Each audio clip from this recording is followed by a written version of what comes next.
మరి walkers association మిత్రులతో మాట్లాడాలని చెప్పేసి మేము ఉదయపూట 5:30కి ఇక్కడికి వచ్చేసి వాకర్స్తో మరి మాట్లాడడం జరిగింది. కౌశిక్ రెడ్డి గారు చాలా విషయాలు మీ ముందు ఇప్పుడు ప్రస్తావించారు. ఒకే విషయం చెప్పదలుచుకున్నాను నేను. ఒక పార్లమెంట్ సభ్యుడికి దేశం కోసం, రాష్ట్రం కోసం, తన నియోజకవర్గం కోసం, అభివృద్ధి కోసం తపన పడాలి. నేను కరీంనగర్ పార్లమెంట్ నియోజకవర్గ పార్లమెంట్ సభ్యుడిగా 2014 నుండి 19 వరకు నేను పనిచేశాను. తెలంగాణ రాష్ట్రం అప్పుడే ఏర్పడ్డ రాష్ట్రంలో తెలంగాణ లోపల జాతీయ రహదారులు కావాలని చెప్పి పట్టుబట్టి ఇవాళ జగిత్యాల, కరీంనగరు, అదేవిధంగా హుజరాబాద్ మీదుగా వరంగల్ దాకా నేషనల్ హైవే పనులు వేగవంతంగా జరుగుతున్నాయి. ఆ రోజు సర్వే కానివ్వండి, దాని రీఅలైన్మెంట్ కానీ అవన్నీ కూడా రైతులతోని నేను ప్రత్యేకంగా కొన్ని కిలోమీటర్లు కూడా నడవడం జరిగింది ఆ రోజులలో. దీనికి ఎవరి సర్టిఫికేట్ నాకు అవసరం లేదు. బహుశా ఇప్పుడు పార్లమెంట్ సభ్యుడు ఉన్నప్పుడు పనులు అవుతున్నాయి, కానీ ఆ రోజు మేము శాంక్షన్ చెప్పించి టెండర్లు, ప్రాసెస్, ల్యాండ్ ఎక్విజిషన్ ఆ తతంగం అంతా 4-5 సంవత్సరాలు పట్టింది. తర్వాత ఎవరు మమ్మల్ని అడగలేదు. ఎలకతుర్తి నుండి హుస్నాబాద్ మీదకి వెళ్ళి, సిద్దిపేట మీదకి వెళ్ళి, రామాయణపేట, పిట్లం, నిజంగా అక్కడ ట్రాఫిక్ కూడా లేదు, కానీ వెనుకబడ్డ ప్రాంతం కాబట్టి అక్కడ జాతీయ రహదారి కావాలని చెప్పి పట్టుబట్టి అది చేపించాం. ఇలా హుజరాబాద్కి ఈ బైపాస్ రోడ్డు వాళ్ళకి అర్థం కాక సెటిలైట్లో మ్యాప్ చూసేసి హుజరాబాద్కు ఆవల వైపు నుండి మరి జాతీయ రహదారి తీసుకొని ల్యాండ్ ఎక్విజిషన్ నోటిఫికేషన్ వచ్చిన తర్వాత రద్దు చేపించి జమ్మికుంట, హుజరాబాద్ మధ్యలోకి వెళ్ళిపోతేనే ఈ 2 పట్టణాలు అభివృద్ధి చెందుతాయని చెప్పి దాన్ని మళ్ళీ తీర్చిదిద్ది రీఅలైన్మెంట్ చేసినప్పుడు కూడా చాలా సమస్యలు వచ్చినాయి రైతులతో. వాళ్ళందరినీ ఒప్పించి మరి ఇలా ఆ పనులు వేగవంతంగా అవుతున్నాయి. కాజీపేట నుండి కరీంనగర్కి నేరుగా రైల్వే లైన్ వస్తే మరి దక్షిణ భారతదేశాన్ని నుంచి వెళ్ళి మరి పశ్చిమ భారతదేశానికి పోవడానికి మరి నేరుగా రైలు ఉంటుందని చెప్పి కాజీపేట నుండి మరి ఎల్లాపూర్ అంటే హసంపర్తి రైల్వే స్టేషన్ నుండి దండేపల్లి మీదకి వెళ్ళి, హుజరాబాద్ మీదకి వెళ్ళి, శంకరపట్నం, తాడికల్లు, తర్వాత అన్నారం, ఏది మన మానకొండూరు పక్కకు ఉంటుంది, అక్కడ నుండి తీసుకెళ్ళి కరీంనగర్ వరకు రైల్వే సర్వే చేపించడం జరిగింది నేను పార్లమెంట్ సభ్యుడిగా ఉన్నప్పుడు. అది దాన్ని రిజెక్ట్ చేసినారు. మళ్ళీ మా డిమాండ్ పోని మొన్న కూడా మళ్ళీ దాన్ని రీసర్వే కూడా చేస్తున్నారు. అంటే నేను చెప్పే విషయం ఏంటంటే తపన ఉండాలి, అభివృద్ధి జరగాలని చెప్పి. ఇలా హుజరాబాదు, జమ్మికుంట ఈ 2 కూడా ట్విన్ టౌన్స్. ఈ ట్విన్ టౌన్స్లో ట్విన్ సిటీస్గా మార్చాలని చెప్పి అభిప్రాయం కౌశిక్ రెడ్డి గారికి, మా అందరికీ ఉన్న మా ఉద్యమకారులకు అందరికీ ఉన్నది.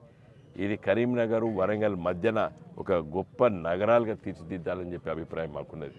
దాంట్లో భాగంగానే మరి కేసీఆర్ గారిని, కౌశిక్ రెడ్డి గారు గెలిచిన వెంటనే మరి మేము ఈ పనులన్నీ కూడా మొదలుపెట్టించినాం. వారు ఎమ్మెల్సీగా ఉన్నప్పుడు కేసీఆర్ గారి దగ్గరికి వెళ్ళి 10 కోట్ల రూపాయలు శాంక్షన్ చెప్పించినండి. ఈ గ్రౌండ్కు 10 కోట్ల రూపాయలు, మీ పనులని చూడండి ఎంత మంచిగా స్లాబ్ దానికి వచ్చినాయి, ఆడ పిల్లర్స్ వేసినారు. ఈ 4 నెలల లోపల 4 సిమెంట్ బస్తాలు కూడా కలపలేదు.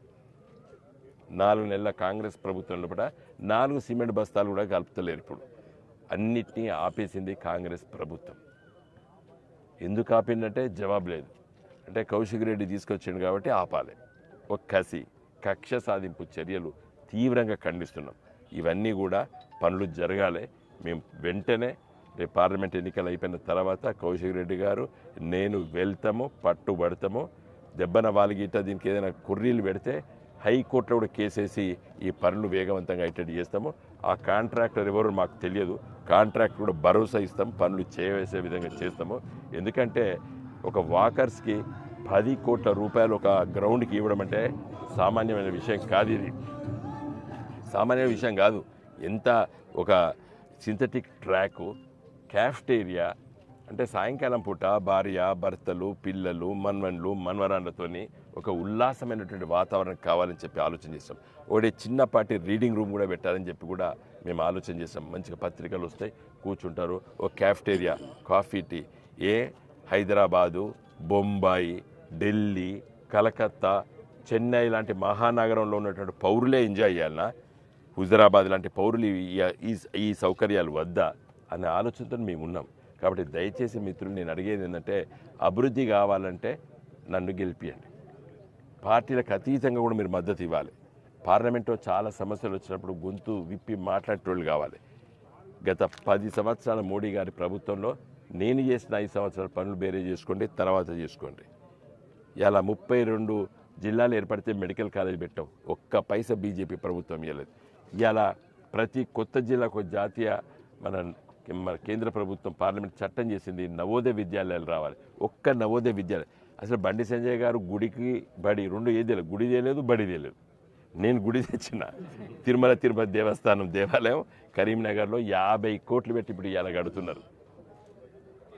తర్వాత అన్ని మతాలు, క్రైస్తవ మత పెద్దలు వస్తే వాళ్ళకు చేసినాం, ముస్లిం మత పెద్దలు వస్తే వాళ్ళకి చేసినాం. వాళ్ళు పాపం పురోహితులు, వాళ్ళకి ఎక్కడ దేశంలో ఎక్కడ లేదు.